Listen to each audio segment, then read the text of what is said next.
자, 본격적 주제 들어가서 여행용 가방 안에 감금됐다 숨진 아이고, 네. 9살 소년 사건 굉장히 충격적이었죠. 네. 이 충격이 채 가시기도 전에 또 아동 학대 사건이 발생했습니다. 발견 당시 아이의 상태가 심각하다고 하는데 우리 최영일 평론가 좀 설명해 주시죠. 동영상을 찍혔어요. 그러니까 어떤 거냐면 또 9살 이제 이번에는 여자 어린이에요. 그런데 이 눈에 멍이 든 상태로 집 밖으로 나와서 배회하다가 시민이 본 거예요. 그래서 이 시민이 이제 한 편의점 앞에서 창녕에서 벌어진 일입니다. 이걸 경찰에 신고했어요. 경찰이 와서 이 아이한테 너 왜 다쳤니?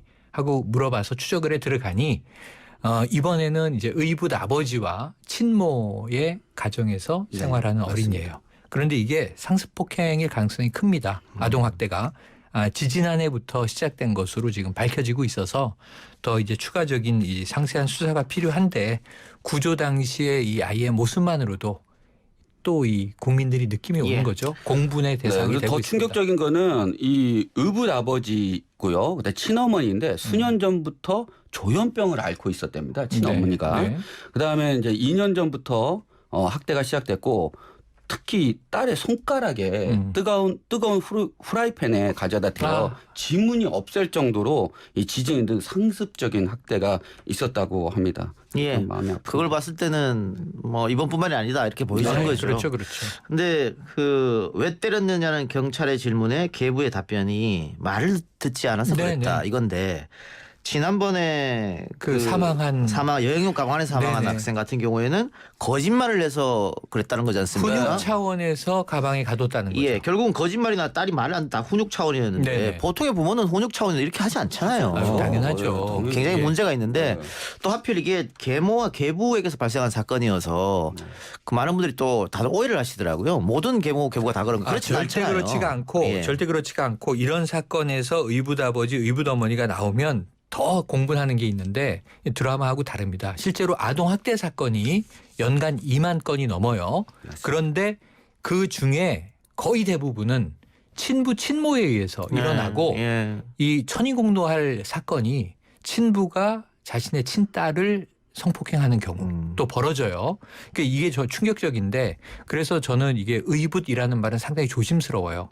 상당히 많은 재결합 과정이 있고 이 정말 그 서로 이 저 다른 배우자와의 사이에서 낳은 아이들을 정말 정성 들여서 키우는 집안이 더 많다.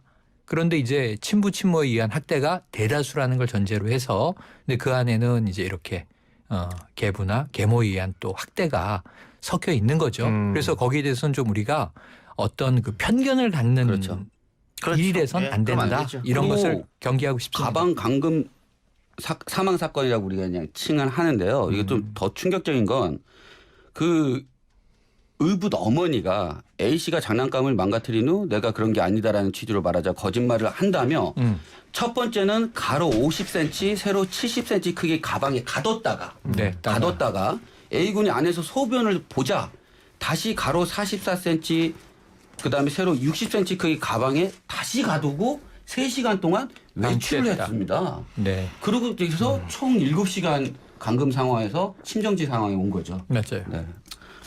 그래서 공분을 잡고 있습니다. 그 아이가 가방 그 케이스 안에 들어가서 얼마나 고통스러웠을까. 그러니까요. 가방 안에 들어가 숨진 아이 같은 경우에는 질식사로 추정되죠. 그렇죠. 예. 예.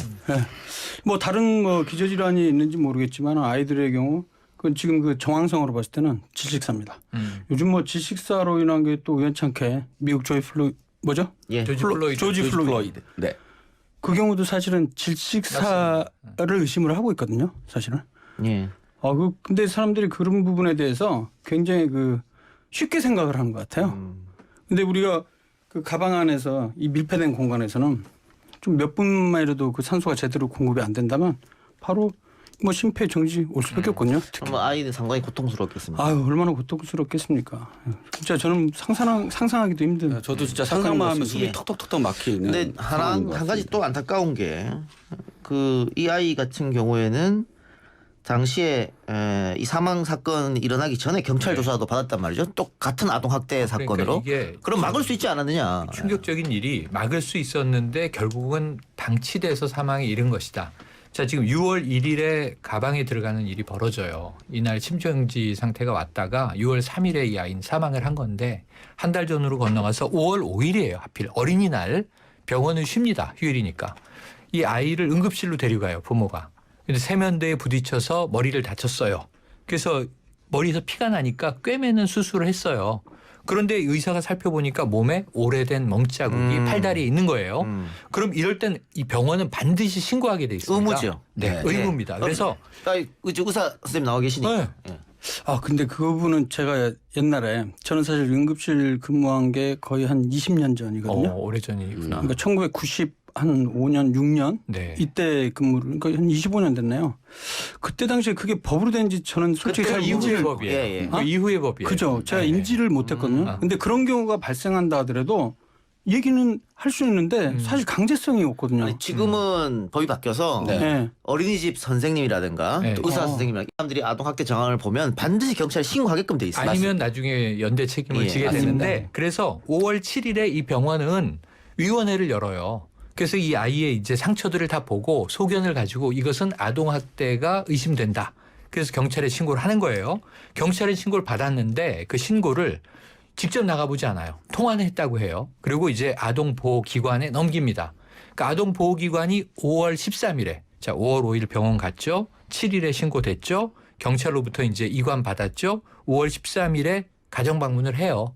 물어봤어요. 그러고 학대는 받은 것 같은데 그러니까 이 아이 부모가 실토를 해요. 4차례 아이를 때렸다. 훈육 차원이었다. 그리고 뭐라고 얘기를 하냐면 앞으로 훈육 방식을 바꾸겠다. 그러니까 이 정도의 면담 내용을 가지고 보호기관에서 다시 경찰에 통보를 한 겁니다. 경찰이 이 20일이 지나서 그러니까 5월 20일경에 다시 아이 부모와 통화를 한 후에 자 그렇다면 일단은 이 아이는 계속 부모가 관리하는 게 낫겠다라고 판결 내리고 끝이에요.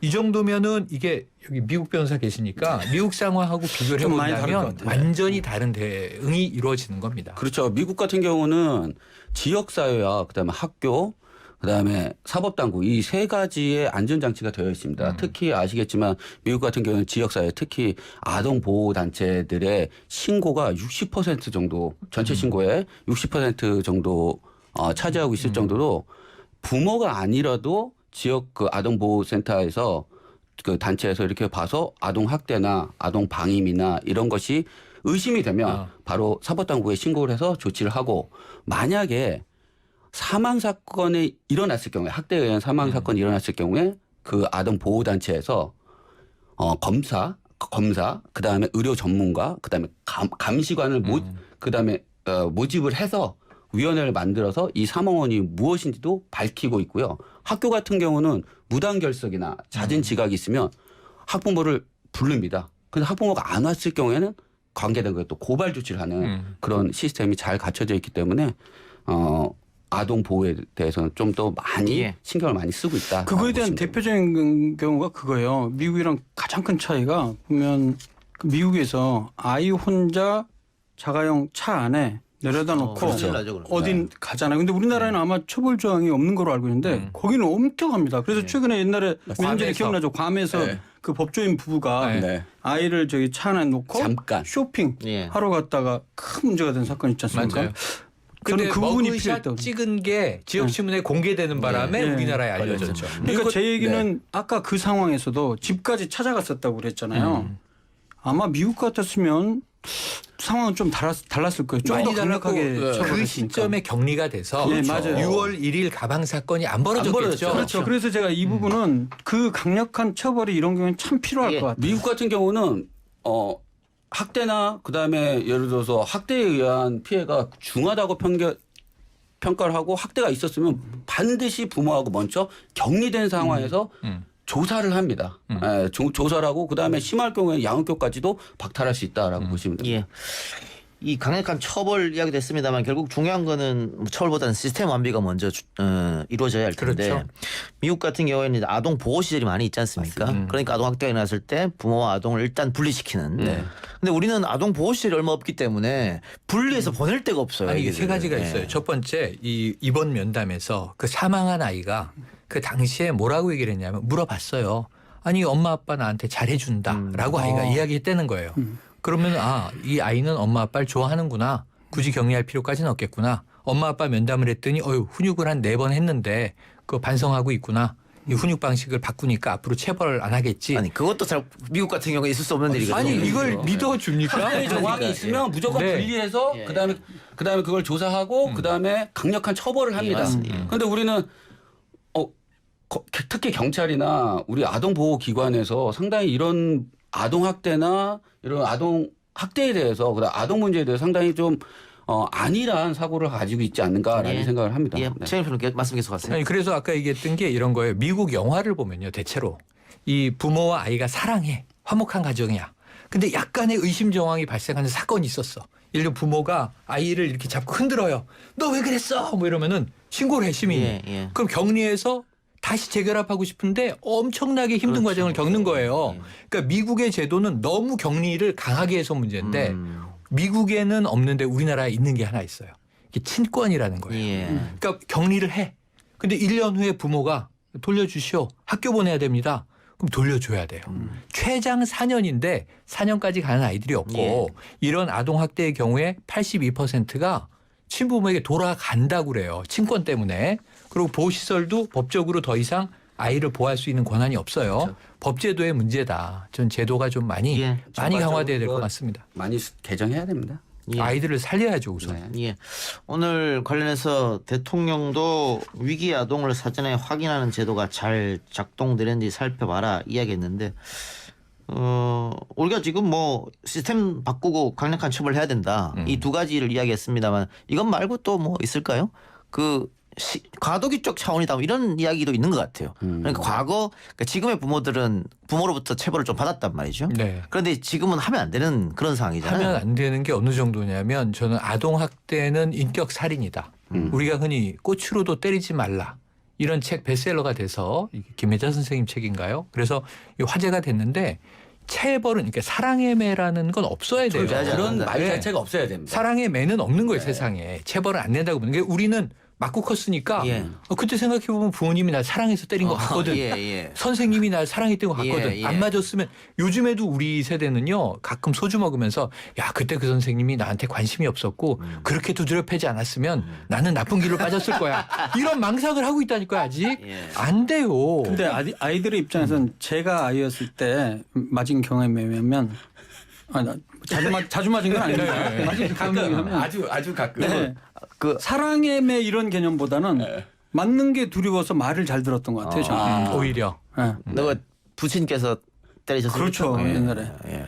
저는 부모로부터 체벌은 없었던 것 같고 교사로부터 엄청난 그건 하루도 안 빼먹었습니다. 정말. 그때는 일상 다반사였죠. 매일 저랑 비슷하시네요. 아니 저는 고등학교 때 진짜 무릎 꿇고 따기를 맞았는데 저쪽까지 날아간 경험이 있습니다. 아이 봉골레가 부러지는 걸 우리가 목격하면서 그렇죠. 자랐잖아요. 선생님이 막 시계 풀고 한번 해보겠다는 거야? 그러니까 이제 매 하나의 폭력 이게 사실은 어떤 사람한테는 그게 무서움으로 다가오니까 다음부터는 또 맞을까 두려워서 안 해야겠다 이런 사람들이 있지만은 또 반대로 그냥 반항하는 사람들도 있거든요. 그러니까요. 그러니까 이 매라는 거를 갖다가 뭐 사랑의 매든지 뭘로 이렇게 합리화하는 거는 진짜 구시대적인 발상 근데 같아요. 뭐 저도 그렇게 많이 학교 다닐 때 맞았습니다만 스승의 날 때부터 전화 드리거든요. 그렇죠. 예, 네. 감사한 마음이 있어서.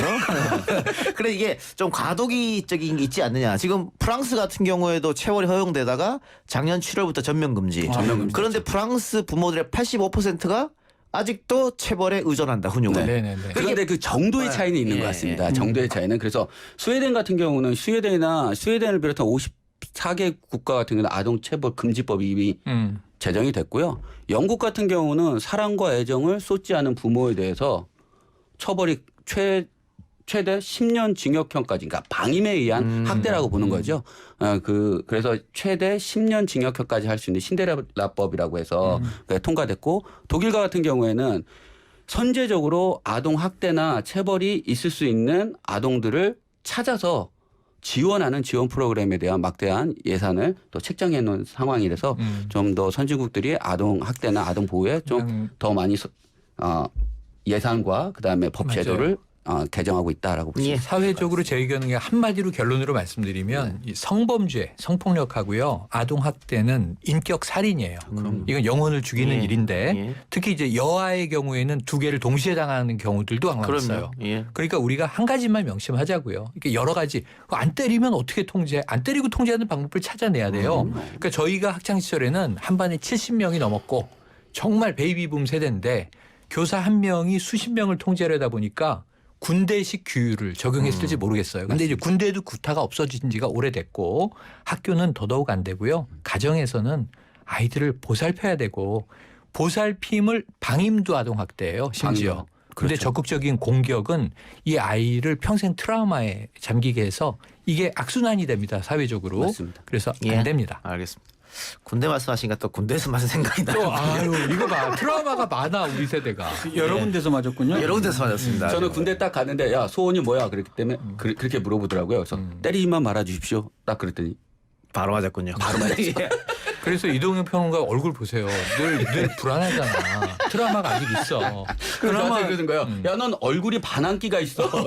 그나마 저 같은 경우는 군대에서 맞은 기억은 없는 것 같아요. 제가 군의관 장교다 보니까 그렇지. 맞을 일이 별로 없어요. 장교는 그래도 상대적으로 인격적이죠. 예. 그러네요 진짜. 예, 최 평론가가 이야기한 것처럼 사람이 또 다른 사람을 폭행을 한다는 것 자체가 네. 인격을 말살시키고 파괴시키는 것이죠. 맞아요. 알겠습니다. 자, 온갖 문제 연구소 광고 듣고 와서 계속 이어갑니다. 온갖 문제 연구소 4부 이어집니다. 자카주 해피님께서 이건 아동 교육 전문가 모셔놓고 얘기해야 할 주제인 것 같습니다라고 했습니다만 여기 모인 세 분이 온갖 문제 전문가들입니다. 네, 그래서 이 세움으로 충분하다. 이런 근데 말씀드리고. 굉장히 중요한 점을 지적해 주신 것 같네요. 아동 문제 전문가도 한번 얘기를 들어봐야죠, 사실. 이쪽 전문가는 없지만 물론 뭐 우리 상식이 상당히 풍부한 오후만 되면 더 상식이 풍부해지는. 예. 아니 왜냐면은 최영일 평론가가 계시지만. 이미 며칠 전부터 아동 전문가와 함께 방송을 계속했기 때문에 예. 그렇죠. 그분이 갖고 있는 전문성을 다 녹아들었습니다. 다 흡수해서 그럼. 아동 전문가화 돼 있고 네. 그다음에 또 한 가지는 통합해서. 뭐예요? 우리 모두 다 이 누군가의 부모지만 예. 누군가의 자식이고 자식으로도 살아봤고 저는 이제 20대 딸과 10대 아들이 있어요. 예. 두 아이들을 한 번도 체벌한 적은 없어요. 때린 적은 없어요. 예. 화를 낸 적은 몇 번 있죠. 근데 그것도 아이들이 기억하더라고. 엉덩이 찰싹 이것도 없습니까? 엉덩이 툭툭은 있지만 예. 찰싹은 없어요. 예. 근데 아이들이 반듯하게 잘 컸어요. 저도 부모님에게 맞은 기억은 없다. 예. 하지만 나름 잘 컸다고 생각한다. 학교와 군대에서는 뭐 세대가 세대인지라 예. 많이 맞았는데 그때는 반발심과 분노감이 들지 예. 뭐 이렇게 복종의 느낌이 들진 않아요. 그래서 어쨌든 부작용이 많다. 저희 이것만은 확실합니다. 9살 아들은 아직도 2살 때 제가 딱밤 2대 한번 때려봤거든요. 때렸네. 그거를 아직도 얘기를 합니다. 아빠는 나 2살 때 딱밤 때렸다고. 그래. 예, 그게 충격이 이제 있었나 애가 봐요. 크면 2대 맞아요. 일단 큰일 나. 맞고 시작하겠습니다. 아니 그러면 저만 이렇게 어렸을 때 맞고 자란 것처럼 이렇게 비춰진 것 같은데 아니 우리 진행자가 저도 있잖아. 그렇게 많이 맞지 않았습니다. 맞아도 이제 종아리를 맞았었죠. 종아리 아, 회초리. 종아리. 옛날에. 옛날에. 그래, 옛날엔 근데 그게 그랬지. 너무 아프고 아파요. 그래서 그거 한 대 맞았을 때는 그다음부터는 말을 좀 순순하게 잘 들었죠. 그렇죠. 그러니까 때리면 즉각적으로 반응이 오니까 이게 자꾸만 이제 매를 대는데 이게 매는 한 번 때리기가 어렵지 한 번 때리면 계속 때리게 맞아요, 돼서 맞아요. 이 폭력이 진짜 무서운 거라고 생각을 합니다. 그래요. 사랑의 매는 없다. 사랑의 매는 없다. 네. 결론을 내리고